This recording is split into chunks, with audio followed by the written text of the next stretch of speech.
Each time I've spoken here, I've asked a question. I'll now answer it.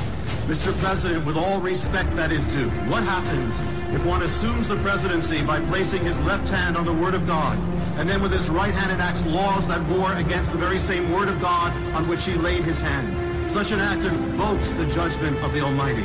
To swear an oath on the Word of God on which it's written, defend the weak and do not murder, and then to not defend the weak, to not protect the unborn, but instead to advance their murder is to invoke the judgment of the Almighty. To swear an oath on the Word of God in which it's written, do not cause your brother to stumble, and then to seek to force those who uphold the Word of God to transgress the Word of God by partaking in the killing of the unborn and the celebration of sin is to invoke the judgment of the Almighty. And to swear an oath on the Word of God in which it's written, righteousness exalts a nation, but sin is a reproach to any people, and then to take part in the leading of a nation away from the eternal rules of order and right that heaven itself hath ordained, and against the very Word of God on which you laid your hand, is to invoke the judgment of the Almighty. When the leaders of ancient Israel turned away from God, when they abolished his precepts and broke his covenant, they did so in the shadow of Moses, whose voice cried out to them in warning. Mr. President, when you address the nation from this house, look up above the senators and the representatives, above the Supreme Court justices, and above the invited guest, and you'll see a face, the only full visage in that wall. Looking back at you, it is the face of Moses. And if that face could speak, it would say this: no man can overrule the laws of God, no order can annul the order of God, and no judgment of man can stand against the judgments of God. Invoke not his judgment, but choose life. Lead in the way of repentance. Invoke the grace of God that he might have mercy on this land. We've come to a most critical moment. As Elijah stood on top of Mount Carmel and cried out to Israel in his hour of decision in between two altars and two gods, his voice now cries out to America and says, choose you this day whom you will serve. 70 years ago, the chaplain of the United States Senate cried out with the same voice and said to this nation, if the Lord be God, then follow him. But if Baal, then follow him and go to hell. Tonight, America stands at the crossroads. And as Elijah came to the summit of Mount Carmel to make a declaration, we've come this night to Capitol Hill to declare that our God is not Baal, our God is not Moloch, our God is not government, our God is not money, our God is not power, not pleasure, our God is not political correctness or any other man-made thing. We've come to this hill to declare that there is only one God, and he is the God of Abraham, Isaac, and Jacob. He's the God of Israel and of all nations. He alone is the rock upon which this nation has come into existence. And from this high place we make this declaration: we will not bow down our knees to Baal. We will not bow down our knees to political correctness. We will not bow down our knees to a morality that is as shifting as sand in the wind. We will not bow down our knees to the laws and precepts of rebellion or the sacred vows of moral apostasy. We will not bow down our knees to the idols of man. We will not bow down to Baal. We will bow down our knees only to the Lord our God, come what may, and we will have no other gods before him. For some trust in chariots, some trust in princes, some trust in Supreme Courts, some trust in White Houses, some trust in governments, some trust in Wall Street, some trust in powers, and some trust in idols. But we will trust in the name of the Lord our God, in the name above all names, above all kings, above all powers. We will trust in the only name given by which we can be saved. We will trust to the name of Yeshua HaMashiach, the King of all kings, the Lord of all lords, the Judge of all judges, the light of the world, the glory of Israel, the foundation stone upon which this nation came into existence, and the only answer, the only chance, and the only hope that America has, that it might once again shine with the light of the fire of the presence of the glory of the living God and not go to hell. Hello, I am Priest of the Most High, Lucifer D. Lambew, and you are watching the Lampshades Current Events End of Days. The world is changing, O Israel. Freakish weather conditions, super tornadoes, typhoons, tsunamis, record-breaking flash floods, droughts, famine, pestilence, and hunger. In addition, we face global instability, financial crisis, the fall of the U.S. dollar, civil unrest, a police state, the RFID chip, aka the mark of the beast, leading up to World War III. One world currency, one world religion, one world government, aka the New World Order. And did I mention aliens, bro? The Lampshade Blood Moon Saga complete series has ended. But it's done. You can go back at any time and watch all 7 seasons. Check out our journey from when we were, coon Christian pastors, and how it's changed to finding out the truth and knowing that we were Israelites from the tribe of Judah, and finding out who the real God was and is and will always be, and that's Yah and his son, Yeshua HaMashiach. 7 seasons come and gone. But make sure, because you don't know when the internet's going to go down. You don't know when any of the calamities that are coming that will come to pass will make viewing the internet, will make viewing websites and things that you are used to seeing online no longer accessible. So we're going to make change, but it's not going to be Obama change. Remember Obama? Change. This is going to be real change. Donald Trump has over half the delegates he needs for the Republican nomination, but today conservatives in his own party are searching for ways to stop him. Washington, a group of grassroots conservatives met privately Thursday to plot how to take Trump down, issuing a statement saying, quote, "We are committed to ensuring a real conservative candidate is elected." Live pictures right now in Phoenix, Arizona, and what you see is a traffic jam there. A number of people were holding signs preventing those vehicles from passing. We understand this is Shea Boulevard in order to get to the Donald Trump scheduled event. If and when the Vatican is attacked by ISIS, which, as everyone knows, is ISIS's ultimate trophy, I can promise you that the Pope would have only wished and prayed that Donald Trump would have been present.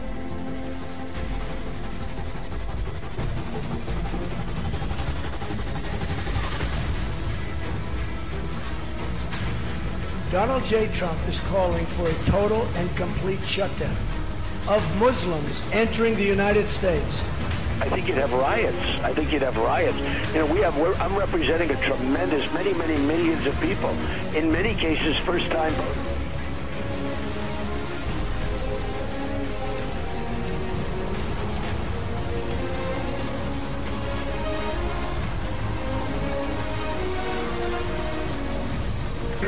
The president. I guess I have to do it myself. I know it's not.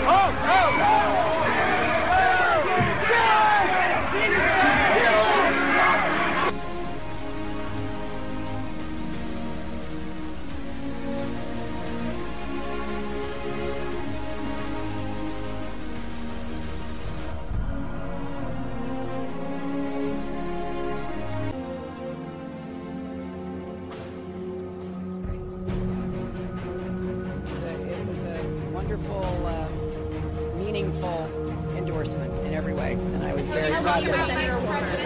Did you talk about vice presidential possibilities with Senator Warren? You guys have got to try the cold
And if Donald Trump shoots the gap and wins this election?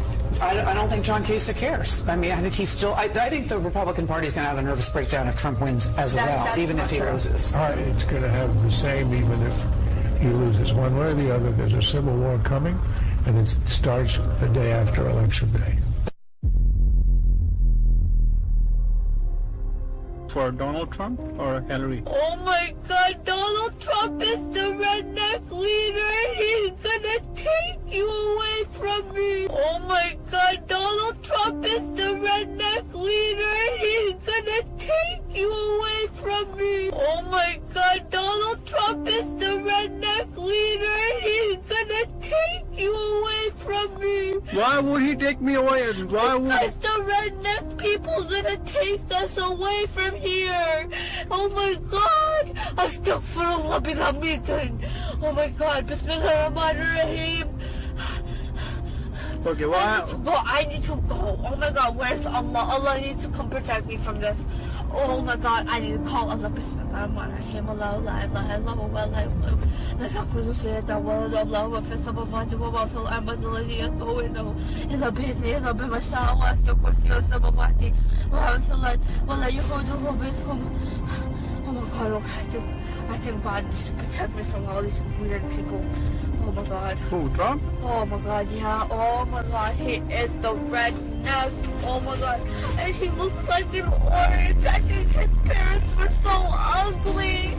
They gave birth to an ugly person. What am I gonna do? Oh God, he is the redneck. Oh my God.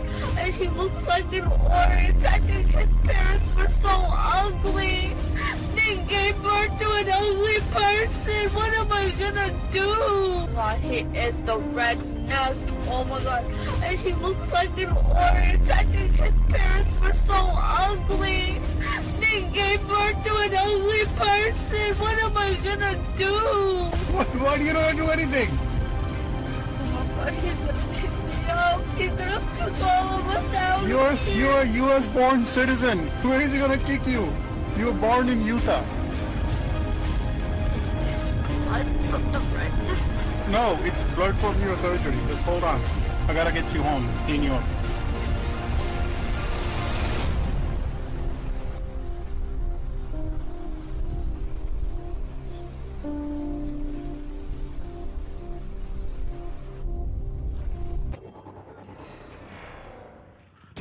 Hey, these officers are trying to arrest Priest of the Most High, Lucifer D. Lambew, for child abuse. See this? Can you believe this? We'll see you guys in court, that's for damn sure. But it's all good, bro.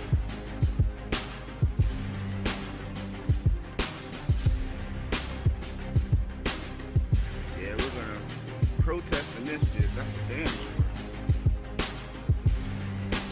There he goes, the lead Priest of the Most High, Lucifer D. Lambew here at Wilson School. Wilson. Yeah, I am. Wilson School, yep.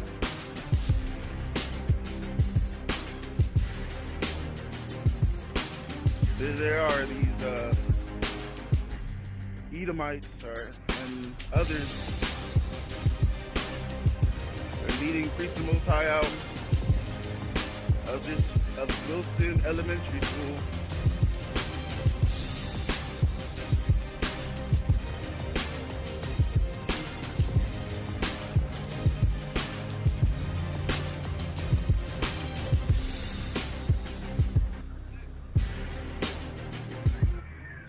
The Most High shows them who's really in authority.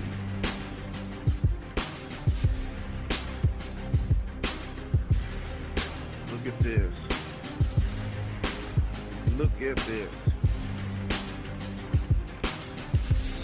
Yeah. There goes Priest of the Most High, Lucifer D. Lambew. He'll be out soon enough. This is Priest of the Most High, Lucifer D. Lambew. Signing off. Hello, and welcome to another episode of End Times Current Events. I'm your host, Priest of the Most High, Lucifer D. Lambew, and today we got a host of things to talk about. We're going to be talking about y'all willing the Paris Accord and what you're not being told. You know what's really going on with that. Also going to talk about the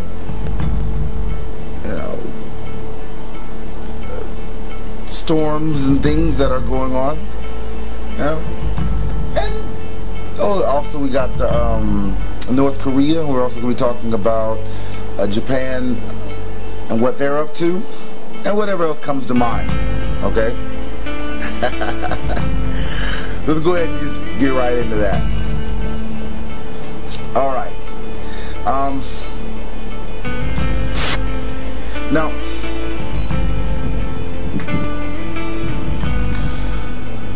Trump's been doing an awful lot of strange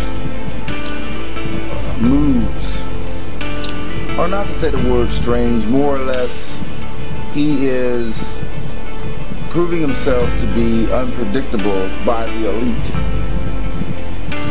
In the sense that, he is meeting with the Pope, he's working with them, having secret meetings with them or whatever or not. And yet, he also bombed Syria and whatever or not. And yet, Bashar al-Assad comes out and he says that basically after the 6-year war, civil war he's been fighting against American proxy armies, American these well-armed terrorists that the Americans call moderate terrorists or moderates, and these guerrilla fighters, and these mercenaries that America have been paying to try and overthrow Assad. He comes out and he's like, well, the worst is behind him. Well, of course, right? I mean, as long as America was paying these guys and giving these terrorists, these mercenaries, shall I say, arms and anti-aircraft weaponry and all the other kind of stuff that they was giving them, as long as they had the backing of America, and presidents like Obama wasn't really fighting them, was giving them notice and warnings of any kind of bombings or any kind of actions on America's part or even on the coalition's part. As long as they had that cushy relationship of propaganda, they had an easier time dealing with Bashar al-Assad. I mean, they had the money, resources, and the military gear backup of these foreign powers. So of course they could, this band of guerrilla fighters could fight against their government, who didn't even have those type of resources for 6 years. But now you have to take into account that Russia got involved, and Russia began to back Assad. And America and Russia have been fighting a proxy war in Syria with Bashar al-Assad on the Russia side of his proxy, and with these militants, these mercenaries, ISIS, and other terrorist groups that America is backing, arming, and supporting. So now that with Russia on Assad's side and basically bombing and killing these mercenaries, the prospects for this propaganda charade to be beneficial to their families, beneficial to their network, beneficial to their pocketbooks, has decreased expeditiously, because now their very lives are really on the line. I mean, it's easy, it's much more agreeable to play commando when it's fake and you're not really in a position to where your life's in threat, right? When these guys were backed up by all that stuff and Assad had nothing on his side really, that was a much more easier fight to fight, because they had all this military gear, all this funding. They could get recruits from all over the world, because these superpowers were really backing them against Assad. to exploit the vacuum that would be caused by Assad's being taken down. And then, of course, any oil reserves, any resources, a Rothschild bank could be installed, and the elites would be that's the elites' plans. That's what their plans were for Afghanistan. That's what their plans were for Gaddafi, Muammar Gaddafi's people. That's what their plans were, and that's what their plans are for Syria. That's what their plans are for Iran, right? So again, as long as Syria was isolated, it was going according to schedule, and Assad wouldn't have lasted for very long. But then, of course, when Russia got involved, and with Russia, you got China, North Korea, and Iran, basically the block of America's enemies. When Russia took on the charge of backing Assad and giving him arms, anti-aircraft stuff, defensive type of systems and whatnot, and also working with their own military to stabilize his regime and to secure his lands, it really changed the game up for these mercenaries and these ISIS terrorists. It really changed the game up. Plus, you had Trump coming on the scene, and even if it was just on a verbal gaffe, letting everybody know it was open season on ISIS, which ISIS is really their proxy army. By doing that, of course, he put the ISIS and the other mercenary assets, he put their heads in a chopping block. So even when he realized, oh crap, the American government is ISIS, the damage had already been done. The expectation was that ISIS would be taken out, get major losses and whatnot, because, hey, he said that he would take them out quickly in the campaign trail. So he couldn't, his administration couldn't be proven to be supporting them or any of those terrorists in any way, shape, or form. So just by expectation, the expectation game, he had to pull back once he found out that they were in fact ISIS. I mean, reluctantly, and ISIS has been getting more major losses against the Assad Russian coalition that have been fighting them straight up. I mean, they're terrorists as a terrorist organization.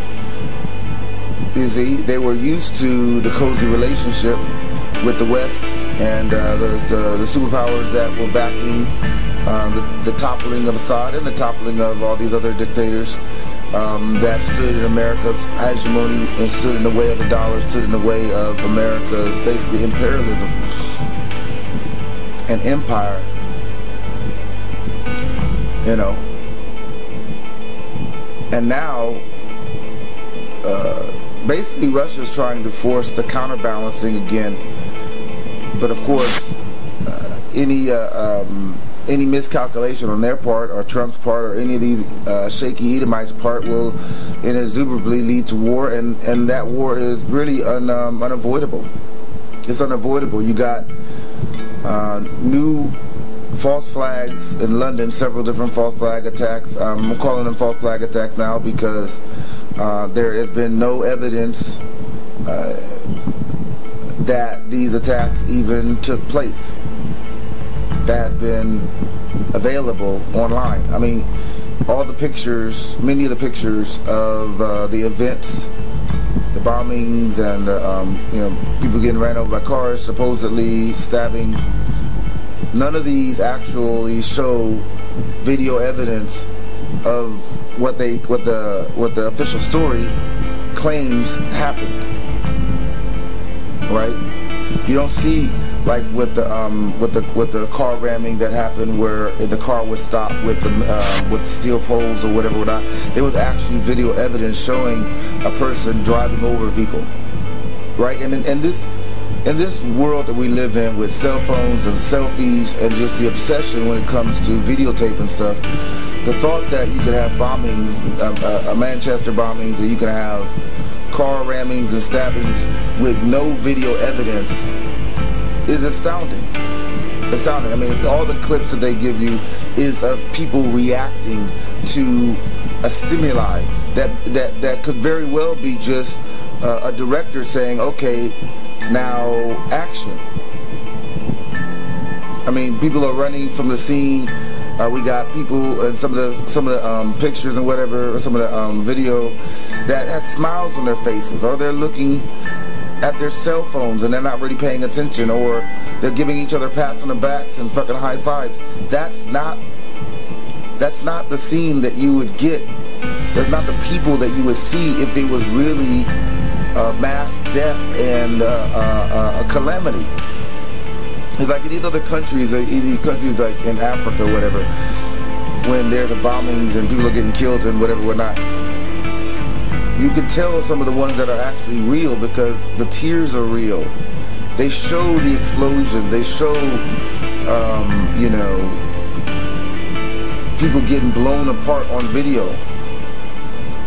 That's something that's real.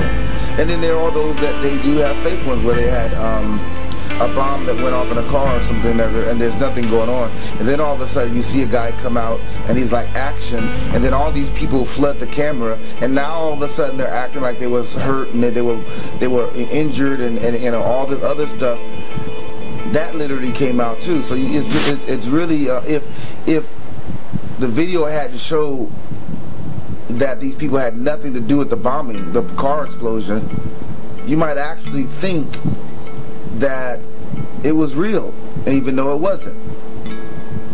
So a lot of this, there are some real deaths and murders and whatnot, and those you typically you'll see the video. I mean, you'll see like evidence, because these countries are doing more and more draconian laws, passing more and more laws, invading privacy deeper and deeper. Now, don't get it twisted. They're already invading your privacy. The laws that they pass is just to justify what they're doing. It's not to give them the right to. They're already doing it. It's just to justify in the event that somebody finds out about it, or in the event that some reporter finally does his job and actually investigates. Alright? And then you got their prime minister or whatever coming out, and she's basically saying that they need to do more surveillance. Well, surveillance didn't even give a good shot. It didn't even give a good video of what they're saying even happened. There was no surveillance showing explosions in the Manchester. There's no surveillance showing images and pictures and video of people getting ran over and stabbed. No video evidence in any of that stuff, as if they're not secretly monitoring everybody's phones anyway, as if they're not secretly filming people and setting people up anyway. But they're using all those techniques really for, you know, getting dirt on political opposition, getting dirt and using it as leverage against political opponents. Threats to their status quo. Anybody trying to get into any of the spheres of influence, spheres of power. That's what they're using that stuff for. They're not using it actually to protect people, because if it was utilized to protect people, they're doing a fucking horrible job. It's not producing any evidence and any information that would lead to people being more safe, while they're having the lieu of safety and security, promising both and delivering on nothing. You know? And then we get to Planet Nibiru, which there's a lot of talk. You know, it's there. And it's going to, at some point, they're not going to be able to hide it anymore. And the time for which they're not going to be able to hide it anymore is getting closer and closer and closer. Right? It's getting closer. And all of these countries are desperately doing everything in their power to get more and more power, draconian and more draconian, because they know that once the average day Joe sees and understands that this planet, this which is in the scriptures called the destroyer, and is known as the destroyer of the Gentiles, once it becomes right over the dinner table for the average day Joe, there's going to be mass panic, and they're going to have all the laws, all the things in place in order to have a lockdown and maintain power as long as they possibly can, which of course makes sense. Any animal, any beast system, even this beast system that's going on the way out before the beast system, the newer improved beast system, the one world power comes into place. But any beast system, any system in and of itself is going to fight to protect itself. It's going to fight tooth and nail in order to survive. As it's taking its last breath, that's when it's going to be, that's when it is the most dangerous, that's when it is the most violent, that's when it is the most aggressive in terms of keeping power. And that's what all these false flags really is for, to get more and more power from their populations. You got even Japan now doing drills as if they're going to war with North Korea, just because it's a good excuse to get power from their populations. I mean, notice Kim Jong-un may be talking a whole lot of stuff, but his rhetoric is more geared towards America and South Korea, but mostly towards America. So if his rhetoric is geared towards America and South Korea, why the heck is Japan doing drills and scaring the bejeebas out of their population? Right? I mean, as if this really has anything to do with Japan anyway. They're asserting themselves into this conflict, or this war of words between the Americans, the American administration, and the North Koreans and the South Koreans. They're just injecting themselves in.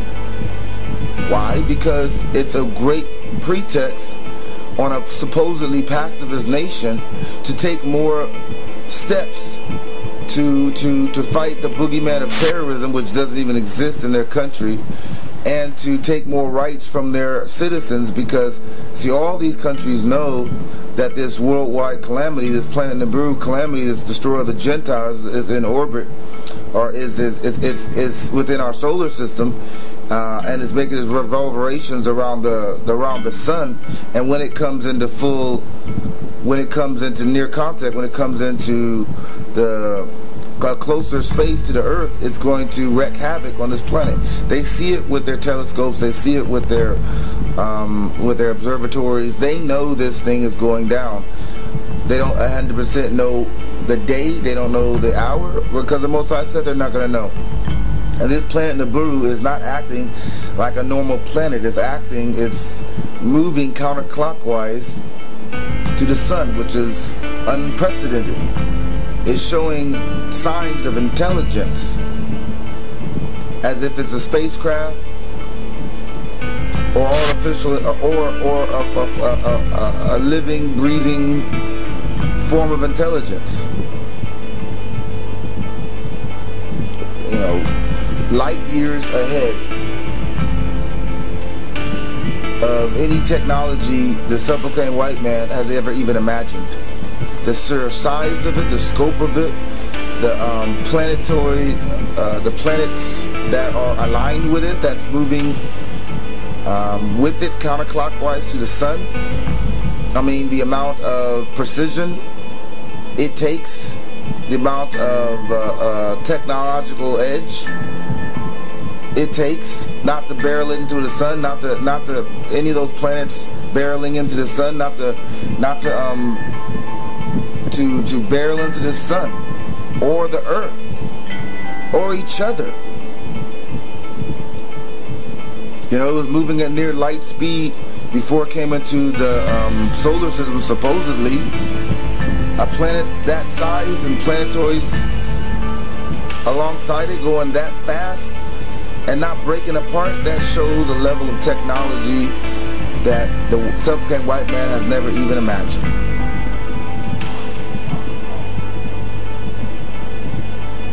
And then with its counterclockwise rotation not coming upon the earth until the time that it decides, shows that it has intelligence, that this isn't just some heavenly bodies moving in some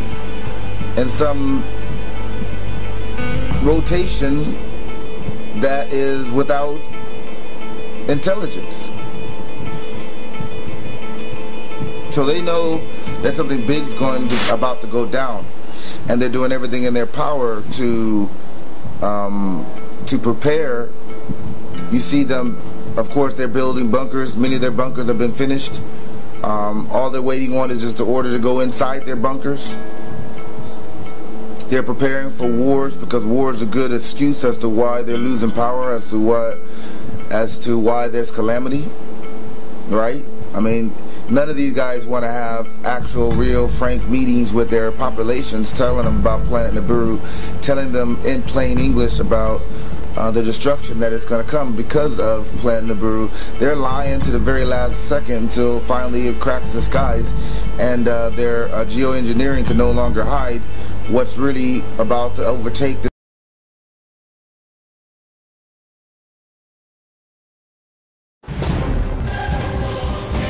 Now is the time, O Israel, to make your choice. Come back to serving the God of Israel in spirit and in truth.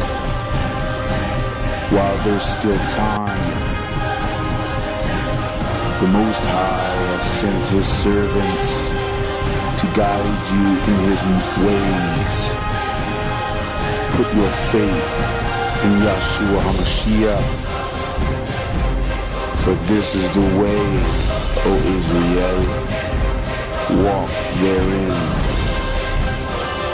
or choose the world to your peril.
But be not lukewarm, for in that day, for those of you who are lukewarm, He will spit you out of His mouth, and there will be weeping and gnashing of teeth. So choose, and choose now.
this planet. It's happened before, and it's about to happen again. They know that it happened before. You got Noah's flood, right? You got the Exodus from Egypt, our ancestors. Both of which things, Planet Nibiru was in the solar system. Planet Nibiru was overseeing, so to speak. And now here in the second Egypt, on the eve of the second Exodus of the children of the Most High, the so-called Negroes, and guess who shows up? Guess what shows up? Planet Nibiru, the destroyer of the Gentiles. Well, surprise, surprise. So they know what's coming down the pike to a certain degree. I mean, they theorize some of the calamities that will soon overtake the earth. And you know, these devil worshiping, these Illuminati, these elites, their noses are in the Bible like a mug now, bruh. You know, I mean, they're checking our site, they're checking the sites of the Israelites. You know, they're listening to Israel's conversations or whatever, whatnot. They're trying to get every kind of information and understanding that they possibly can. They're inviting religious people to their government while saying there's a separation of church and state. Bunch of lies. They say that, but yet they allow the Satanists to come into the schools. They say that, and yet they allow the any kind of the transgender groups, any kind of demonic, dirty thing to go into the school system. But anybody want to do something with a Bible study or with a Bible in their hand? Hell no. Because they want this country, they want this world sinning and being dirty, because that's who they are. And all they're really concerned about, all they really understand, all they really want is just to try to keep, like any beast system, like any beast, is to try to fight and stay alive till they finally take their last gasp. And once this beast goes down, the new beast, the one world government beast, and the ashes of what the destroyer of the Gentiles, what the Nibiru is going to do to this world. After the ashes of that will rise up the final beast, right? The one world government, the one world religion, the one world financial system.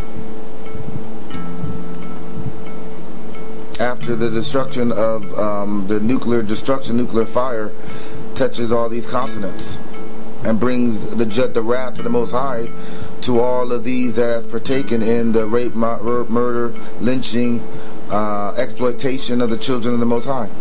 They have taken pleasure in those things and their wickedness, and they have destroyed the earth, and it's time for their judgment. It's time for their recompense. It's time for, you know, the day of the Lord, right?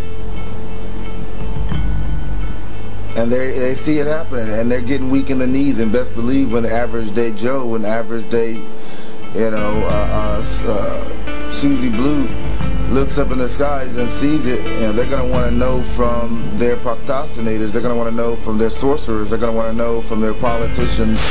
They're going to want to know what the heck have they been doing with their time. Something like this doesn't just happen out of nowhere. Their astrologers, all those people have seen this thing coming for many years, and yet they have said nothing. And those who did try to speak out or whatever, whatnot, in their scientific communities, mysteriously died. Very mysteriously. So then we get to Trump, right?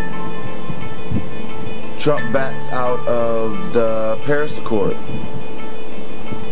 And then you think to yourself, well, what the heck's that all about? Well, with the Planet Nibiru as a backdrop, and of course the Spirit of the Most High, it makes 100% sense why he's backing out. You see, these elites that run these other countries, they're ran directly by devils, and America's run by devils too. You know,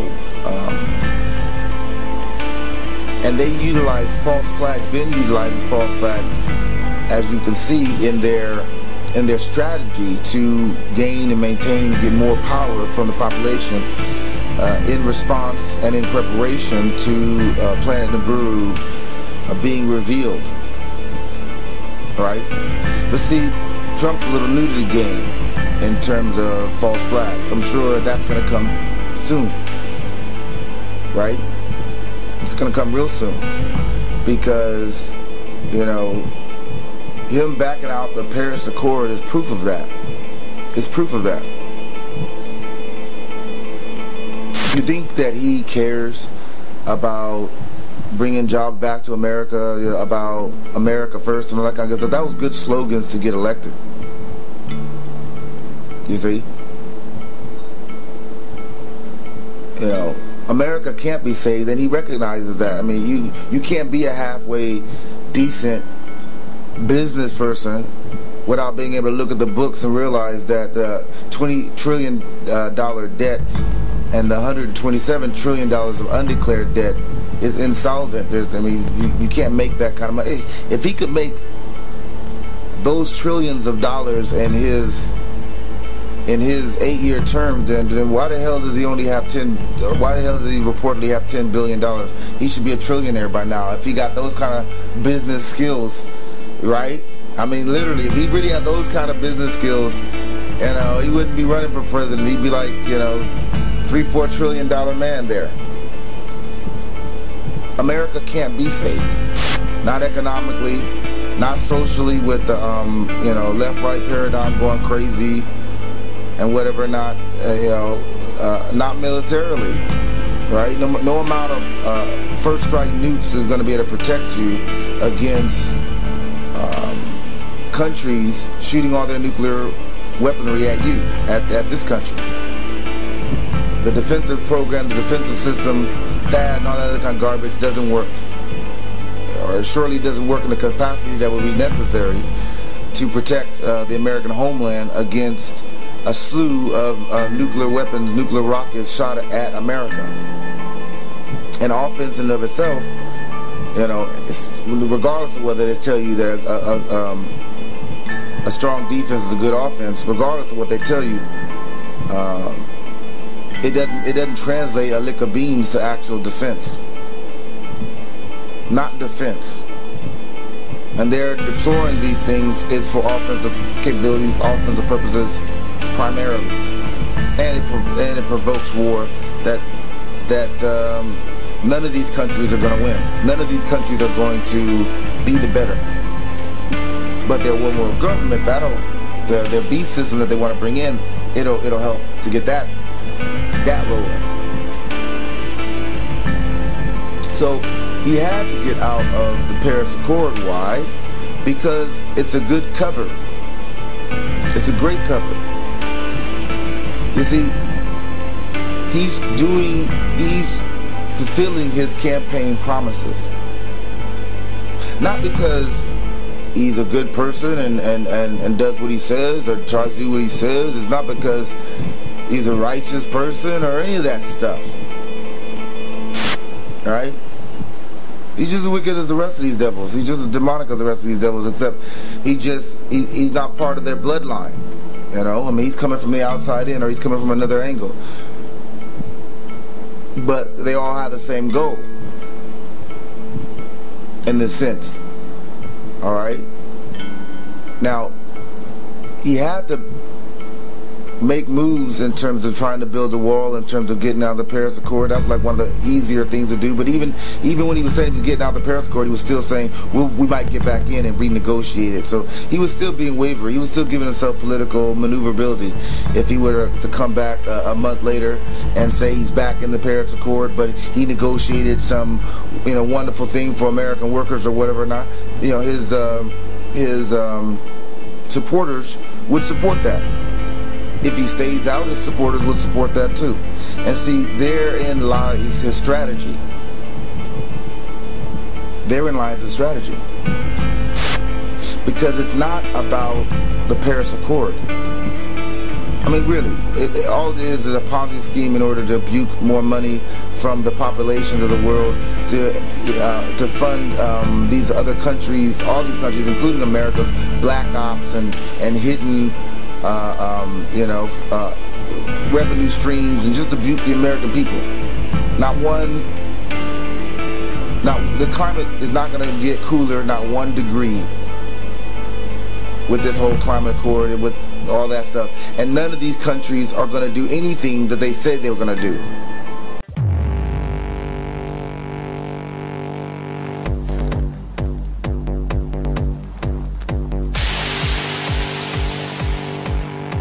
Thank you. Thank you. But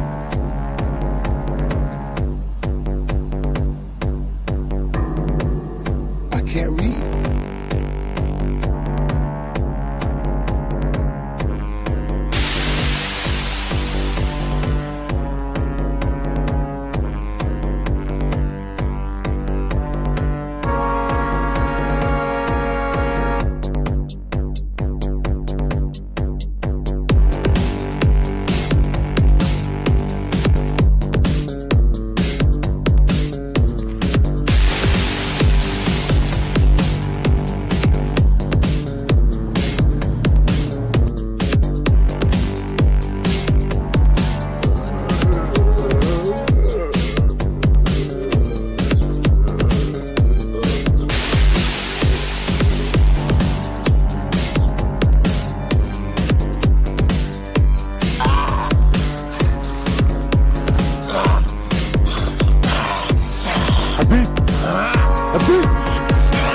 Let him go.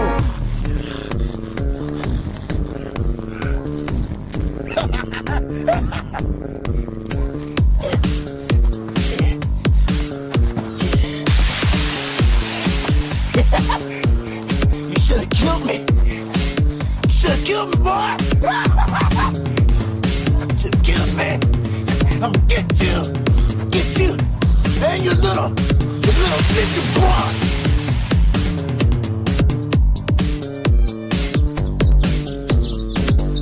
It's real. You must focus. You must allow your weapon to become a part of you.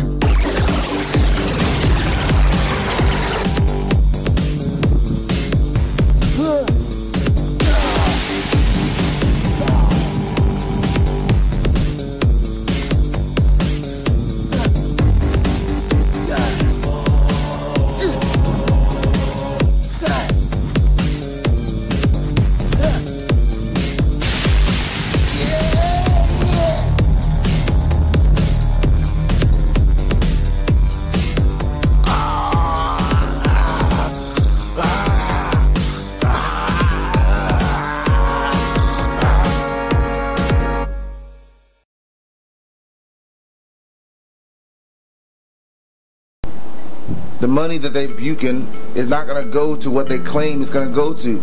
It sounds good. That's what it's supposed to. It always sounds good. But then these devils, they take the funds that are supposed to be for X, Y, and Z and do, A, B, and C with them, which ends in like F, F and U, as they put the stuff in their pocket and they walk away. So, facing Planet Nibiru, it is more expedient for Trump to get out of that agreement for the sake of his supporters. Because when he calls martial law, which he will, when he becomes a dictator in America's preparation for Planet Nibiru, his supporters are more likely to support him because he'll be able to say, "Hey, you know what? I tried it the Democratic way. You saw what the or when he pops off his false flag. A nuclear blast or a major blast in one of the major cities as a false flag. preferably nuclear of some sort, a low grade, but nuclear nonetheless, in order for him to be able to galvanize all the power he could possibly want. Why?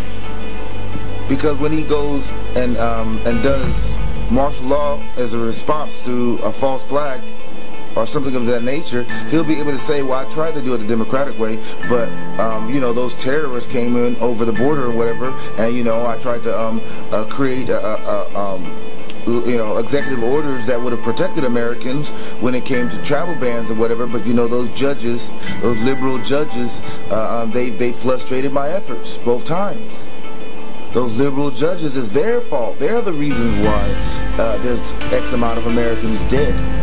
Those liberals, they're the reasons why, with them protesting all around the country about everything that you know, that he's doing, that I'm doing. That's what Trump's going to be saying.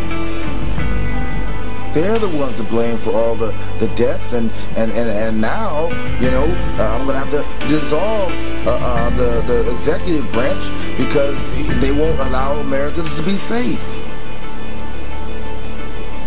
Right? He's going to tell his supporters, you know, I got out of the Paris Accord because it was I'm for America first.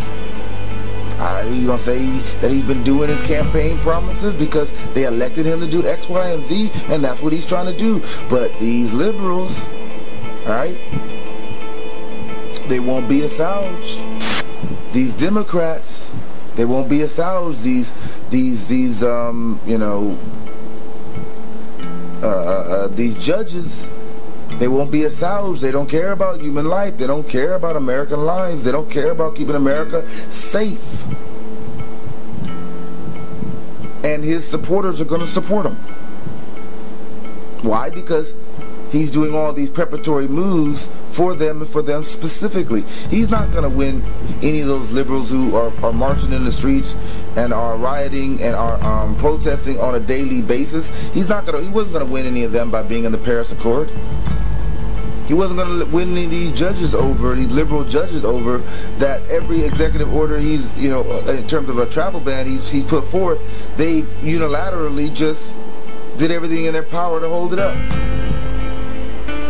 Make whatever dissenting opinion, whatever opinion they want in order to justify all-out defiance. So he's going to learn the trick about false flags, and he's going to learn it pretty quick. And he's doing all these things in order to provide a cover.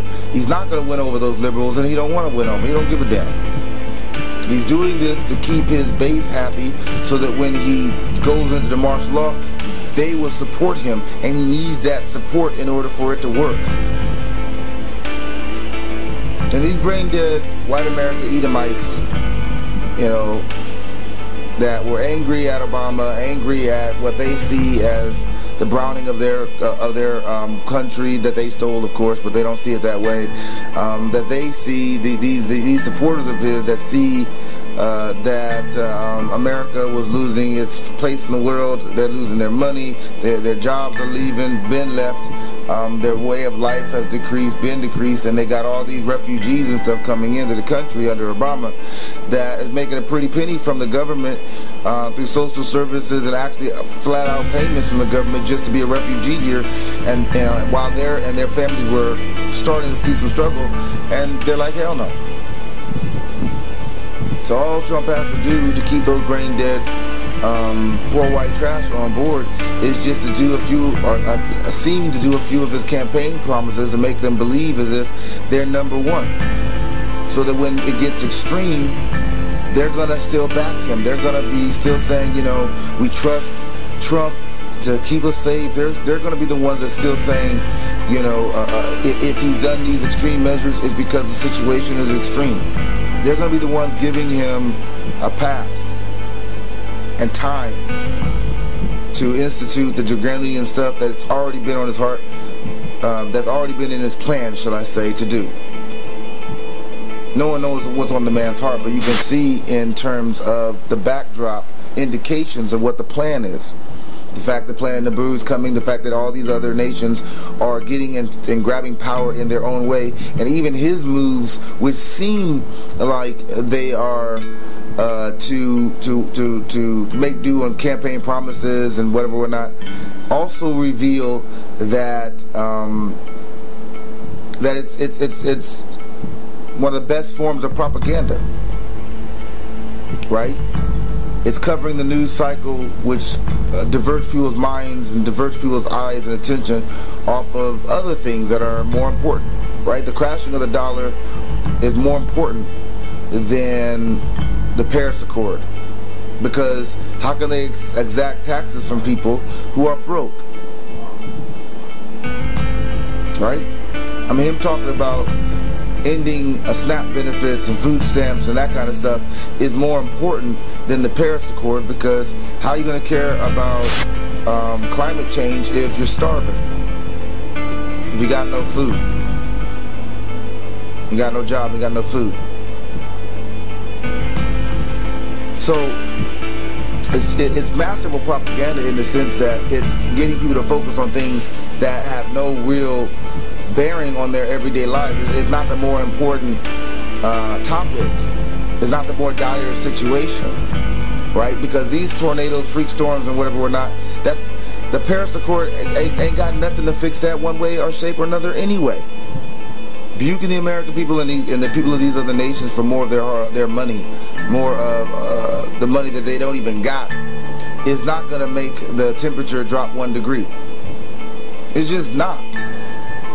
Planet Nibiru and the effects that it's already having on the sun and the effects it's already having on the planet in terms of the increase in volcanic activity, the increase in earthquakes, the activity increase in floods and droughts, the activity increase in tornadoes, all those things, you can't pay your way out of it. All those things have nothing to do with how much money you have in your wallet. All those things have nothing to do with how much your country does or does not receive annually in taxes. And to try to suggest that there's a correlation between the two is nothing but spin and propaganda. So yes, Trump got out of the Paris Accord, but for his own reasons. His reasons being, of course, he knows that he has to, like these other countries, grab for more power and get ready for this calamity. But he would rather do it with his supporters, by and large, still supporting him. And as for the leftists, the judges, the Congress, the Democrats that doesn't support him anyway, fuck them. There's a nice little FEMA camp for them. There's a nice little extermination squad and drone attacks in American soil for them.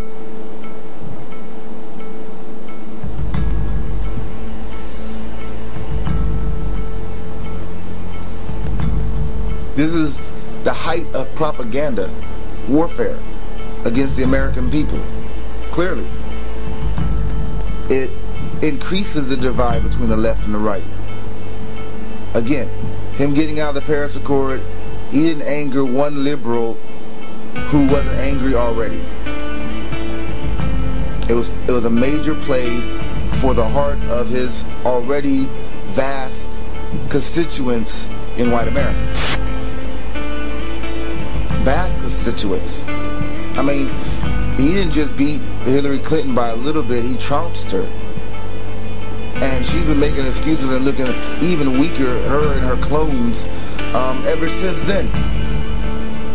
If the election were to happen again today, he would probably beat her by even double what he did before.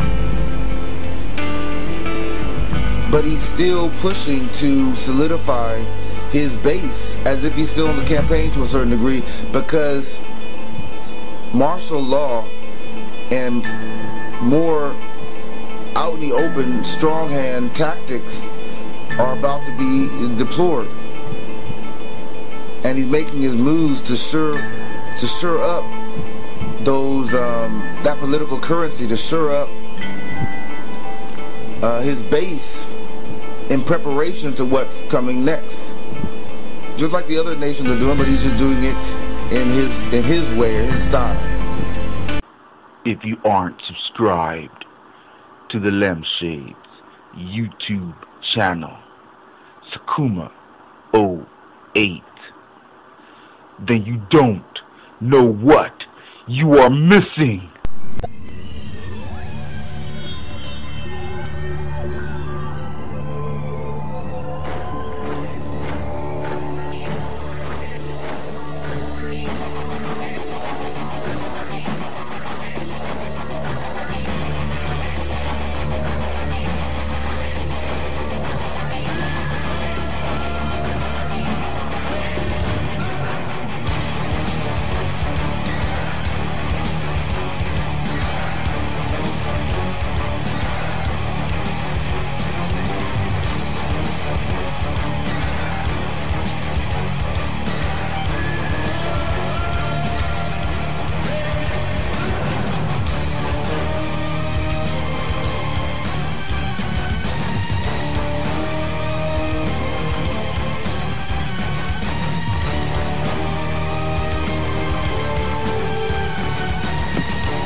Next one I think is gonna be what number five. So King of the Fly.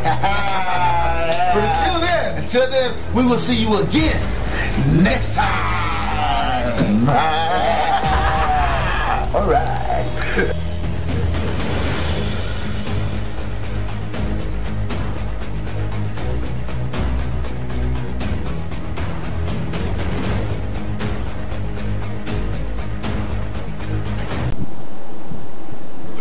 He's going to use their techniques too, of course, flags and all that kind of good stuff. But before that happens, he wants to make sure that the people that he has on his boat are on his boat, and they stay on his boat, and they got their seatbelts on, and they're locked in, just long enough, of course, for him to solidify his power, and then he won't give a damn. No one will be able to.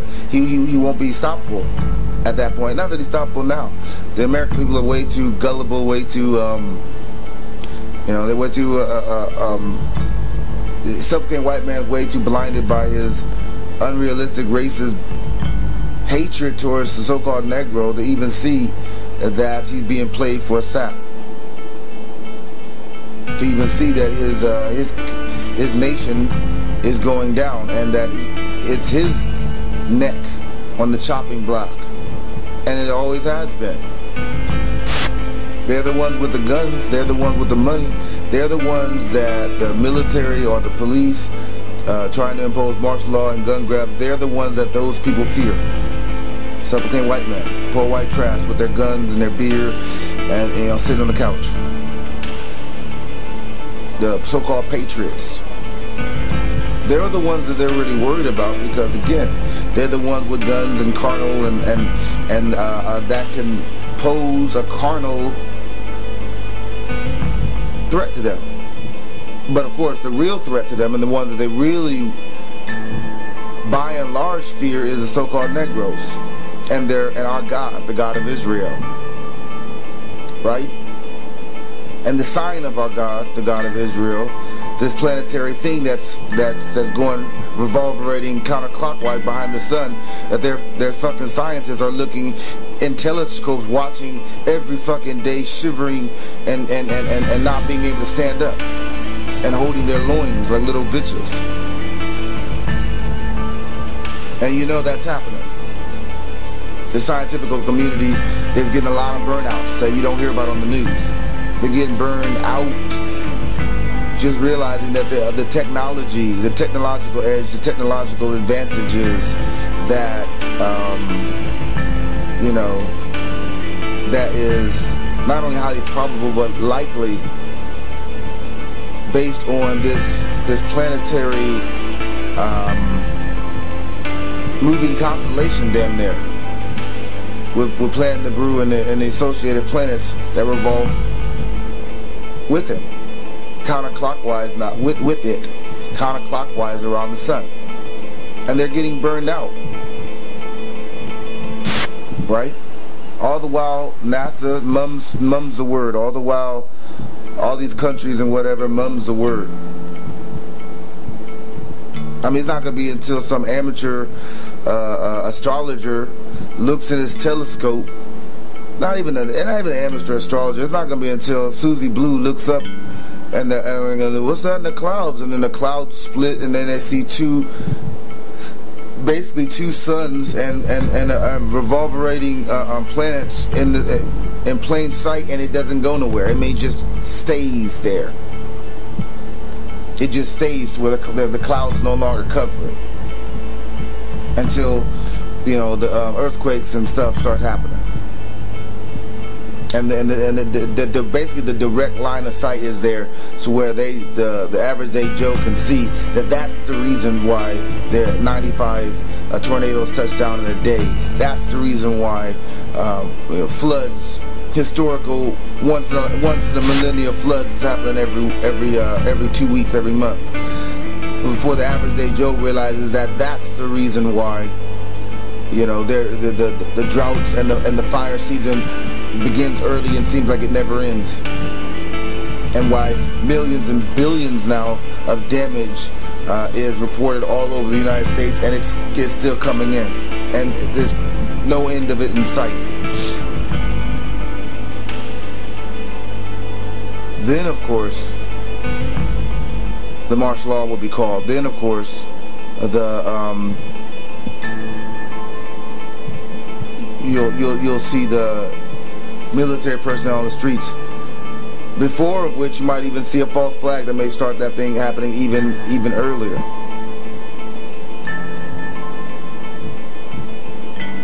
And that's the reason why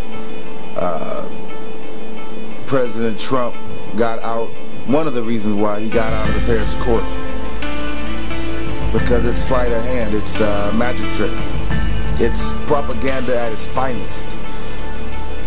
It's covering up by doing so, he covers up all the things that are more pertinent, that an awakened, informed population would want to know the answers to. Their money, their food, their water, the cleanliness of their environment. Those are the things that they would really want to know the answer to, anybody who had a brain. Not some global warming that may or may not do something in the next 50,000 years or some garbage.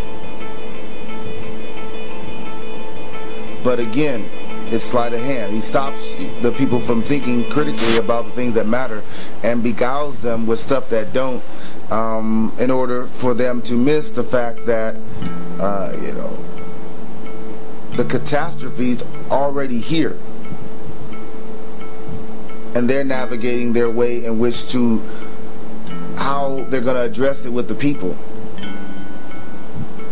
They know they need power, and they know that when there is no jobs, when there is no news, when there is nobody working because of catastrophe all around America and all around the world, they know they're going to need their big guns, their strong arm tactics, and he's just making sure, masterfully, in propaganda, that his supporters support him, just like the supporters that supported Erdogan when they had the fake coup takeover wannabe, which this guy is texting and he's holding basically press conferences on his cell phone. I mean, that's not the situation and circumstance you would imagine if somebody's trying to kill you and your military is actually literally turned against you. But yet again, it was a great political ploy. It was a great false flag. It was a great sleight of hand in order for him to get supporters to stand up against these military people, which of course none of those supporters were killed. None of those military people drove over those guys with their tanks. I mean, they wasn't shooting tanks at Parliament building, blowing up infrastructure that you would expect to happen if it was a real coup, that you would expect to happen, that the kind of stuff that you see in Syria with their 6-year civil war. That didn't happen with Erdogan, right? That didn't happen in Turkey, right? I mean, it was the most peacefulest coup attempt one ever saw, ever could imagine. There was literally very, very little damage, if any. There was no video of damage in Parliament, in anywhere. All you got video of is him arresting people. I mean, of his forces arresting people. People that there was no proof actually released that proved anything other than these guys was just his political opponents. These guys just didn't like him. And it was a wonderful way to seize power for him and get rid of any real opposition, leaving primarily his supporters. Or people just too scared and too fucking cowardly to say anything against him. So no wonder they had a fake referendum and he was voted more powers. Because anybody who dared to vote no would be on some kind of blacklist, black-bagged, and thrown into jail at a later date. Those are the actions of a dictator. And yet, because he masterfully did it with the spin and reverse spin and whatnot, and because he, you know, there is a strong indication based on the result of what happened that coup he had everything to do with that coup, more than supposed wannabe conspirators, that he was really behind it, behind his own coup. He tried to get some guy who was a political opposition for him that was living in America. He was trying to push that coup, that would-be wannabe false flag coup attempt to the very last letter. And again, evidence that it was a false coup, is that there was very little damage in the city. Very little images of damage. Not the kind of scene that you would see when you was looking at video footages of Bashar al-Assad's 6-year civil war. Supposedly there were images of tanks roaming the streets and whatnot, but all that stuff was joyride. I mean, not one images of people getting blown away. I mean, they might as well have been doing a parade. And again, you have people coming in, a lot of people talking, a lot of lips flashing, a lot of lips, you know, doing one of these, while showing absolutely nothing. Absolutely nothing. Alright, they showed images of Erdogan on the cell phone. Alright, he said he was in one place. Well, he wasn't in a bomb shelter. He wasn't in a fallout shelter. He wasn't in an ultra-secret underground facility to protect the life of the you know, the Grand Poopa dude, Grand Poopa bruh. None of that. It was just an excuse for him to round up his opposition and get more power in preparation for planting the brew. It was an absolutely masterful power grab that people still don't talk about to this day. Notice, you know, the UN ain't talking about the fact that he's basically a fucking dictator. And that, you know, that there is no real democracy, and anybody who says anything against him in his country gets black badged. Notice they're not really saying, they're not really coming at him hard for that. Not because they're in solidarity with him for a coup attempt, because they already realized it was false flag. I mean, if it wasn't a false flag, they'd have more video evidence. Again, false flag, one of the biggest indicator is, you know, they don't have a whole lot of video evidence. Why? Because they're afraid when they give you something that people are going to debunk it, and it's going to prove like what it did with that Charlie Hebdo stuff, and now the Manchester. They're worried that people are going to prove that the video footage that they actually do give you, if they do give you video footage, now that video footage that they gave you to try to sell a lie and sell a propaganda, now it's proof that they are lying. Now it's proof that they are propagandizing you. So rather than do and deal with all that, they just don't give you anything. They give you a bunch of lip service. And those people who don't believe their lip service, well, they're just conspiracy theorists. They're not going to believe anything anyway. And then the world goes on. That's what Trump's preparing for. He saw the power of a figure that has a lot of supporters, and using a false flag in order to acquire more power and to be able to do things, change their constitution, do radical stuff that they normally wouldn't be able to do, because there's a large amount of their supporters that are still giving them a pass. And anybody who disagrees, that's what the FEMA camps are for, round their asses up and throw them in jail. That's what he learned. That's what he's learning. And that's the moves that he's making to prepare him for that false flag day, the false flag heyday, that false flag maneuver, that false flag player card, if you want to call it that, that gives him unilateral power and makes him the dictator that Erdogan wishes he was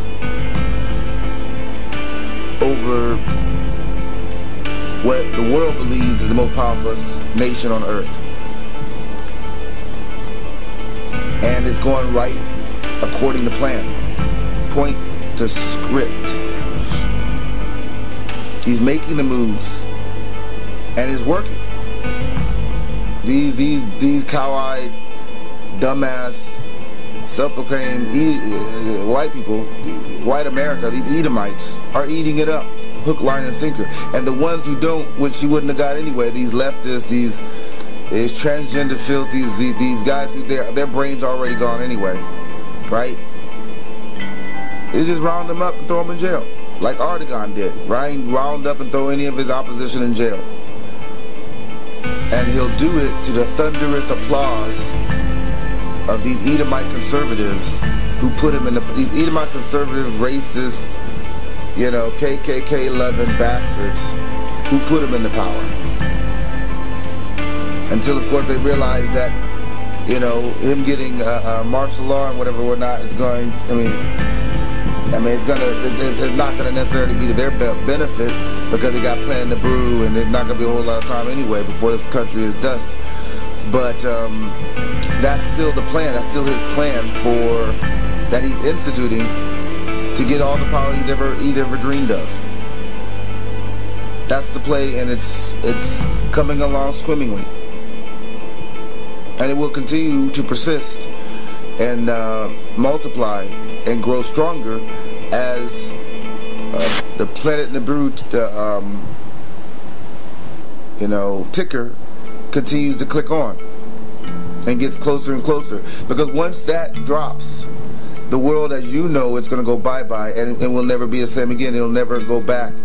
Even as crazy as today is, even as crazy as these times are, with demon possessions and people killing their babies and pedophilia and transgender filth and all that kind of stuff that you were seeing on the news, that everybody's shocked, that everybody's like, how could this be America, da da da da, all that stuff it's never going to, once Planet the Brood comes out, it's never going to be even as it is now. The stuff that's going on now is going to look like a good day on the beach compared to what's going to happen after Planet the Brood shows up, compared to after, you know, Israel is raised up, Israel is redeemed. You're going to wish for these days again, and these days are horrible. These other nations, these Edomites are gonna, these heathens are gonna wish for this day back. Israel, we ain't never looking back, you know. It's gonna be like, hey man, fuck all that, right? Just saying, just saying. Anyway, that's all for now. You know, look forward to talking to you again, Israel. You know. Thanks for watching End Times Current Events. I'm your host, Priest of the Most High, Lucifer D. Lambew, and I will see you again next time. All right. This is the Lampshades, Current Events, End of Days. Shalom, bruh.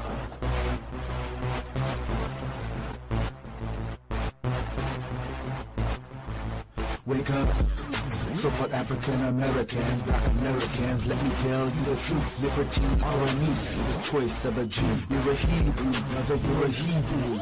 Your story don't begin in America, for forever, you were born as a Jew, made a slave in Egypt and all around the world. You're a Hebrew, brother, you're a Hebrew. 400 years in captivity, the facts don't lie. You can bury the truth, but the truth won't die. You can stain on glass, won't change the facts. That our Lord Jesus Christ is black. You can rewrite the past, that don't really fly.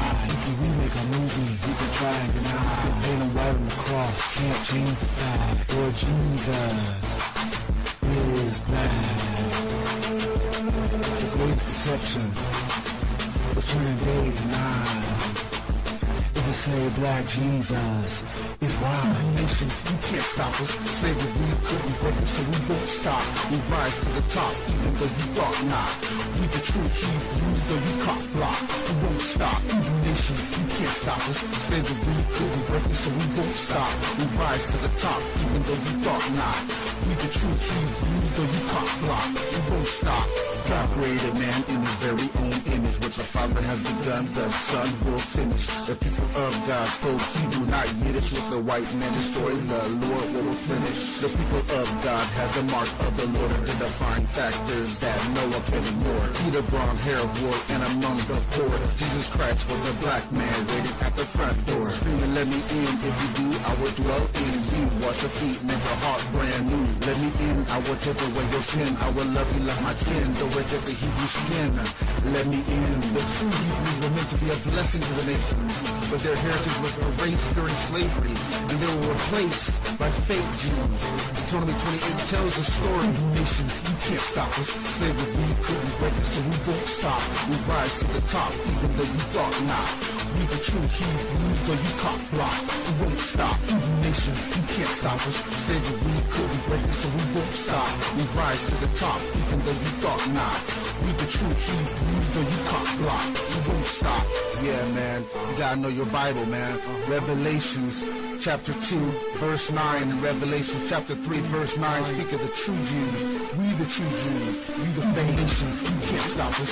Slavery, we couldn't break us, so we won't stop. We rise to the top, even though you thought not. We the true Hebrews, though you cop block. We won't stop. Nation, you can't stop us. Slavery, we couldn't break us, so we won't stop. We rise to the top, even though you thought not. We the true Hebrews, though you cop block.